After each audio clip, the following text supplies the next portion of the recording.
Ahojte babi, konečne tu deň, kedy vám idem ukázať, ako si zase nakulmovať syntetickú parochňu. Sú 3 až 4 spôsoby, ako syntetickú parochňu nakulmovať. Ja vám ukážem teraz tú prvú priamo s kulmovačom. Babi, ja si s týmto vôbec neviem natáčať ani moje reálne vlasy, ale ukážem, ako to funguje.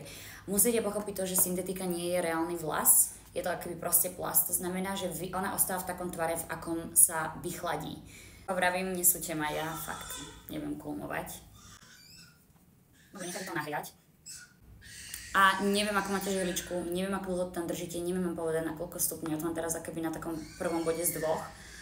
Ale skúšte sa napríklad na temene hlavy, že keby náhodou, ale zatiaľ som si ja nikdy neodpalila vlasy. No, teraz to musím takto stiahnuť dole. Toto stiahovanie mi moc nedelo. Tak toto budete držať, aby sa to proste vychladlo. Alebo teda tú sponku. Máme celkom aj studené. A máte to. OK, toto vyzerá už krajšie. OK, možno začnem skladať aj s týmto. Ja si to vždy takto dám, že na prst.